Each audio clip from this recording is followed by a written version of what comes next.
आज हम आपको बताएंगे कुरान को किस उसूल के साथ पढ़ना चाहिए। अल्लाह का फरमान है वरत्तिल कुरान तरतीला, कुरान को सही मखारिज के साथ पढ़ा करो, यानी ठहर ठहर कर पढ़ा करो। कुरान को चार उसूल के साथ पढ़िए, इंशाअल्लाह आपको कुरान पढ़ना आ जाएगा। मैं आपको चार उसूल बताऊंगा। इन चार उसूलों को आप याद कर लीजिए, इंशाअल्लाह आप कुरान बेहतरीन अंदाज में पढ़ेंगे। तो चलिए शुरू करते हैं। उसूल नंबर 1, लफ्ज़ अल्लाह। अगर लफ्ज़ अल्लाह से पहले हर्फ पर ज़बर या पेश हो, उस लफ्ज़ को मोटा यानी मुफ़हम करके पढ़ते हैं। जैसे किताबुल्लाह, इन्नल्लाह। अगर लफ्ज़ अल्लाह से पहले वाले हर्फ पर ज़ेर हो, उस लफ्ज़ को बारीक यानी मुराक़िब करके पढ़ते हैं। जैसे बिस्मिल्लाह। उसूल नंबर 2, मद की इक़साम। खड़ी मद, दरमियानी मद, बड़ी मद। खड़ी मद, उस मद को कितना लंबा पढ़ना है,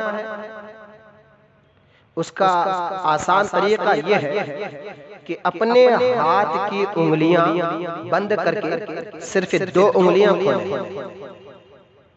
जितना वक्त इन 2 को खोलने पर लगता है, उतना ही उसको वक्त दें। जैसे आमनर रसूल। दरमियानी मद, इस मद को 4 उंगलियां खोलने का वक्त दें। जैसे ला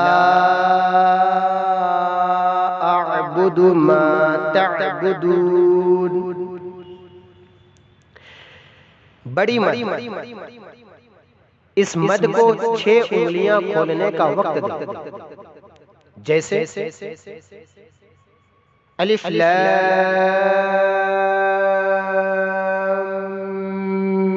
मीम।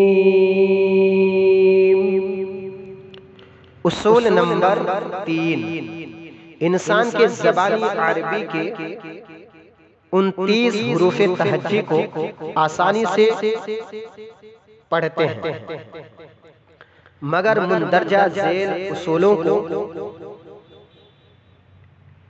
इस वक्त पढ़ते हैं जब उन पर जज़म होती हो। इस खास अंदाज को पढ़ने में अरबी में कलकला कहा जाता है।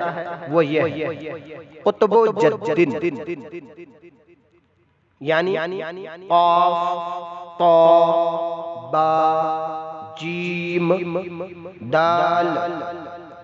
इन हुरूफ को साकिन सूरत में ही हुरूफ़े कलकला कहा जाएगा।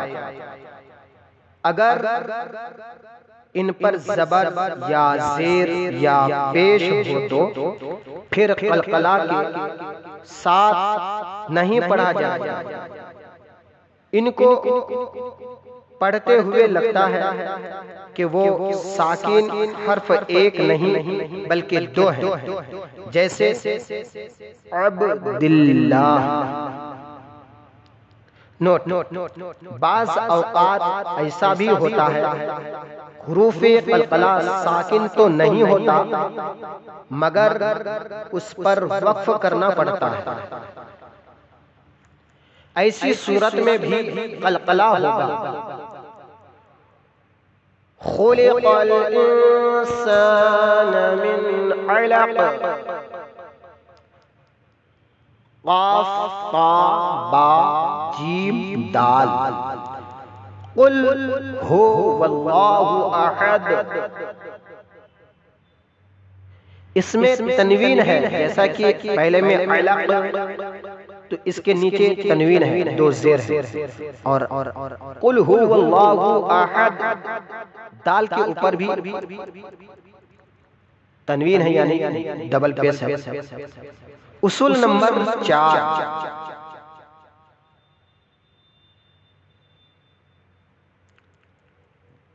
नून जज़म के साथ तनवीन,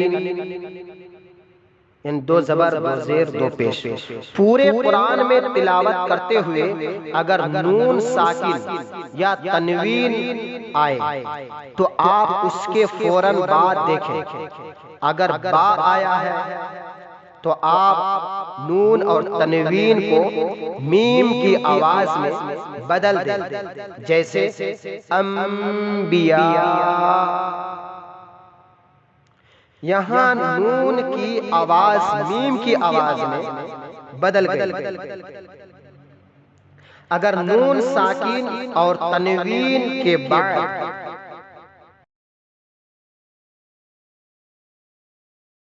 हर्फ लाम आ जाए तो नून साकिन और तनवीन की आवाज ही खत्म हो जाएगी। जैसे मिर रब्बिही अशहदु अल्ला इलाहा इल्लल्लाह अशहदु अन्ना मुहम्मदर रसूलुल्लाह। अगर नून साकिन और तनवीन के बाद हुरूफ आइन, गैन, हा, खा, हमजा, हा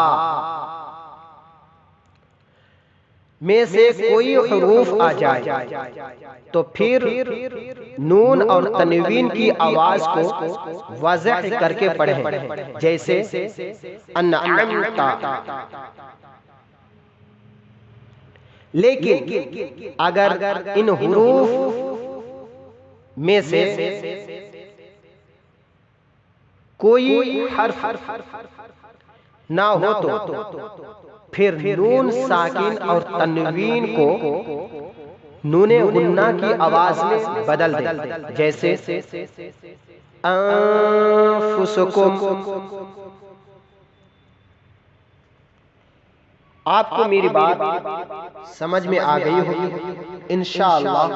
जब इन 4 उसूलों को आप पढ़ेंगे तो आप कुरान को बेहतरीन अंदाज में पढ़ सकते हैं। अल्लाह रब्बुल इज्जत के बारगाह में दुआ है कि हमें और आपको बेहतरीन अंदाज में, बेहतरीन लहजे में कुरान मुक़द्दस को पढ़ने की तौफीक अता फरमाए।